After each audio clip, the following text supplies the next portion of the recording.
semua, berjumpa lagi dengan saya, Ibu Atarigan. Apa kabar kalian? Ibu harap kalian dalam keadaan sehat dan penuh dengan semangat.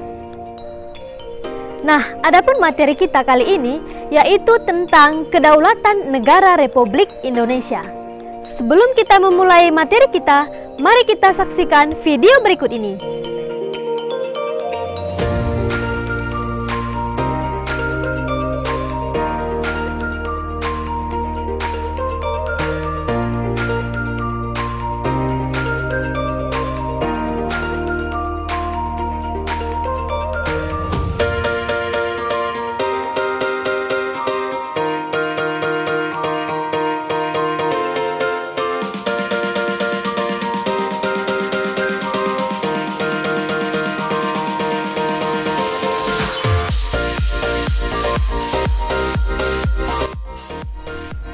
Kira-kira apa ya maksud dari video yang sudah ditayangkan?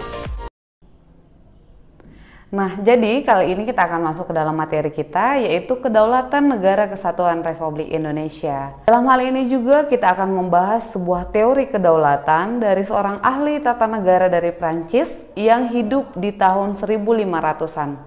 Nah, dalam hal ini kedaulatan dimaknai sebagai suatu kekuasaan tertinggi untuk menentukan hukum dalam suatu negara. Nah, jadi menurut Jean Bodin ini juga ada 4 sifat pokok kedaulatan. Yang pertama itu adalah asli. Asli dalam artinya kekuasaan tidak berasal dari kekuasaan lain yang lebih tinggi. Nah, yang kedua itu permanen, artinya kekuasaan itu tetap ada sepanjang negara tetap berdiri walaupun pemerintah sudah berganti, seperti itu ya.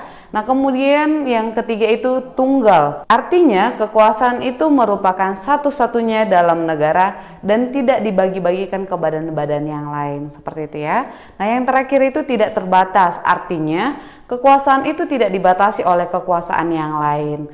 Nah, itulah 4 sifat pokok dari Jean Bodin tentang kedaulatan.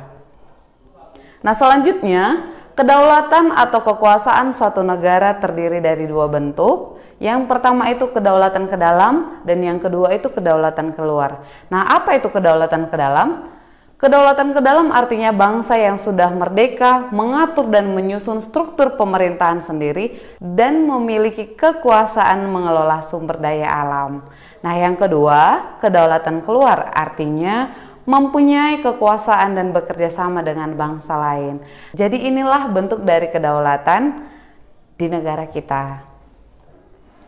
Nah, kemudian teori-teori kedaulatan ini ada 5 teori kedaulatan. Yang pertama itu teori kedaulatan Tuhan. Artinya kita percaya bahwa Tuhan yang menciptakan manusia, Tuhan yang menciptakan segala yang ada. Jadi artinya Tuhan punya kekuasaan yang tertinggi juga atas hidup kita, atas negara kita, atas bangsa kita, seperti itu ya. Nah, yang kedua itu teori kedaulatan raja. Nah, di negara Indonesia tidak berlaku yang dinamakan dengan raja, tapi yang ada pemerintahan seperti presiden, menteri atau yang lain sebagainya. Nah, yang ketiga itu teori kedaulatan negara. Artinya negara punya kekuasaan terhadap bangsanya, terhadap masyarakatnya, seperti itu ya. Nah, yang keempat itu teori kedaulatan hukum. Indonesia dikenal sebagai negara hukum, negara yang berlandaskan hukum dan aturan-aturan yang berlaku, seperti itu ya. Nah, yang terakhir itu teori kedaulatan rakyat. Nah, dalam hal ini rakyat juga memiliki kekuasaan tertinggi untuk menentukan siapa pemerintahannya, seperti itu. Jadi seperti yang kita kenal seperti demokrasi atau pesta demokrasi yang terjadi di Indonesia itu menjadi salah satu contoh teori kedaulatan dari rakyat. Artinya kedaulatan tertinggi ada di tangan rakyat.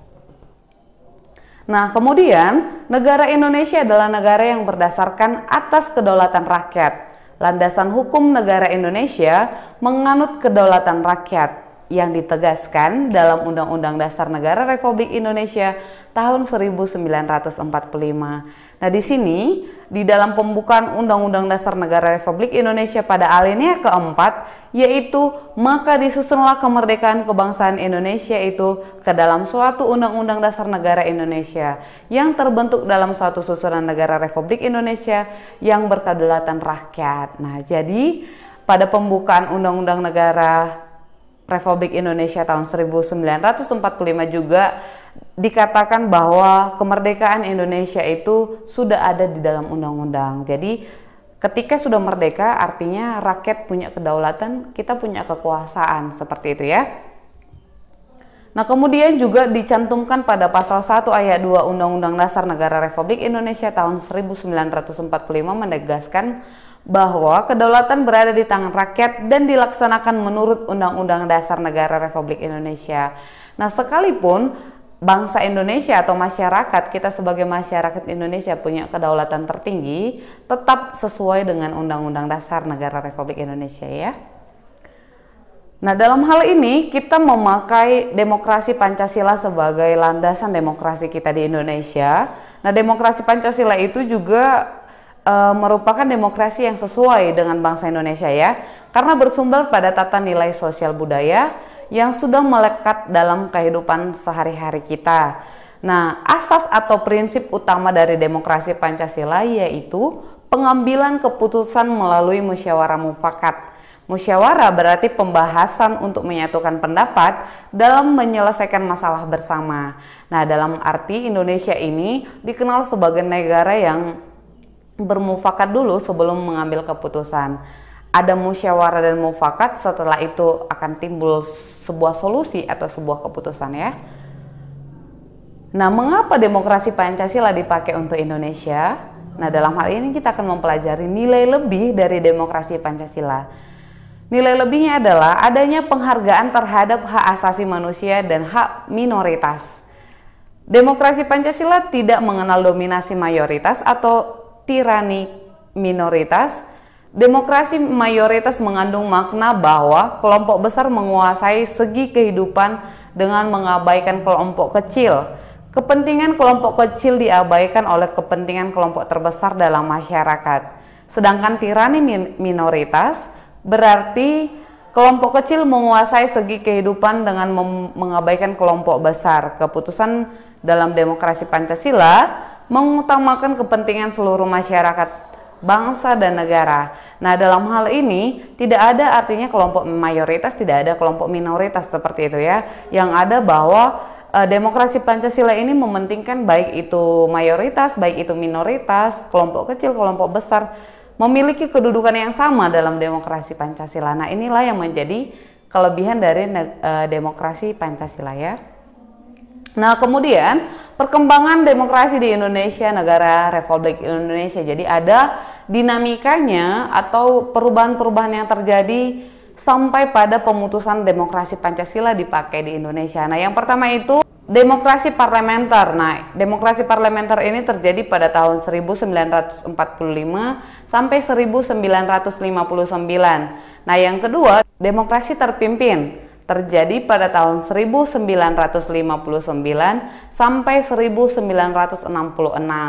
Yang ketiga, demokrasi Pancasila sudah terjadi pada dinamika ketiga, yaitu pada tahun 1966 sampai 1998. Nah, pada masa itu juga belum terlihat sempurna, maka pada tahun 1998 sampai pada masa sekarang diwujudkanlah demokrasi Pancasila yang disebut dengan demokrasi Pancasila masa reformasi, seperti itu ya. Nah, di Indonesia sistem pemerintahan kita itu dipakai dengan sistem presidensial, yaitu sistem kongresional merupakan sistem pemerintahan negara republik. Pada sistem pemerintahan ini kekuasaan eksekutif dipilih melalui pemilu dan terpisah dengan kekuasaan legislatif. Nah, dalam hal ini anak-anak kami pasti sudah paham bahwa pemilihan presiden dan pemilihan DPR, DPRD itu berbeda gitu ya. Tapi tetap dipilih oleh rakyat. Pemilihannya waktunya berbeda seperti itu ya. Jadi pemilihan untuk kekuasaan eksekutif itu dipisahkan seperti itu. Nah, kemudian di sini kita akan membahas ciri-ciri pemerintah presidensial. Antara lain yang pertama, presiden berkedudukan sebagai kepala pemerintah sekaligus kepala negara. Yang kedua, kekuasaan eksekutif presiden diangkat berdasarkan demokrasi rakyat dan dipilih langsung oleh mereka melalui Badan Perwakilan Rakyat. Yang ketiga, presiden memiliki hak prerogatif atau hak istimewa untuk mengangkat dan memberhentikan menteri-menteri yang memimpin departemen atau non-departemen, gitu ya. Nah, yang keempat, menteri-menteri hanya bertanggung jawab kepada presiden. Yang kelima, presiden tidak bertanggung jawab terhadap kekuasaan legislatif. Nah, di bukumu juga sudah jelas bahwa susunan dari lembaga-lembaga negara kita, lembaga-lembaga yang berkuasa, yang memiliki kuasa di negara kita, tetap didasari atau paling tinggi itu adalah Undang-Undang Dasar Negara Republik Indonesia tahun 1945. Nah, maka dari UUD 1945 ini, dia menjadi sumber dari segala bentuk pemikiran atau mungkin bentuk perencanaan atau bentuk keputusan dari semua lembaga-lembaga negara. Maka di sini lembaga pertama yang kita bahas itu ya KPU, kamu pasti sudah tahu fungsinya apa. Kemudian yang kedua itu BPK, Badan Pemeriksaan Keuangan Negara. Kemudian yang ketiga itu Bank Sentral. Kemudian Presiden itu sejajar dengan DPR, MPR, DPD, MA, dan MK. Nah, kemudian di bawah MK itu ada nanti KY gitu ya. Jadi yang sejajar itu ada BPK, Presiden, DPR, MPR, DPD, MA, dan MK. Kalau dulu MK itu menjadi lembaga yang paling tinggi ya, artinya MK punya kekuasaan untuk memberhentikan presiden. Namun sekarang presiden dan MK itu punya jabatan atau punya kekuasaan yang sama seperti itu ya. Oke, dari materi kita ini Bu berharap kamu mampu lebih paham dan lebih banyak belajar lagi tentang kedaulatan dari negara Republik Indonesia, juga lembaga-lembaga negara. Kita harus mengenal apa sih tugasnya KPU, apa tugasnya BPK, apa tugasnya Bank Sentral, apa tugasnya Presiden, DPR, MPR, DPD, MA, dan MK, serta juga KY gitu ya. Nah, Ibu berharap bahwa lewat materi ini kamu semakin paham lagi untuk mengerjakan tugas-tugas dari pengetahuan, keterampilan, serta dalam kehidupan kita sehari-hari. Terima kasih. Demikianlah materi kita kali ini tentang kedaulatan negara Republik Indonesia. Ibu berharap kita dapat melaksanakan dan mendukung demokrasi Pancasila di Indonesia. Sampai jumpa di materi berikutnya. Sambut salam saya, salam SFD, semangat, fraternitas, Dina.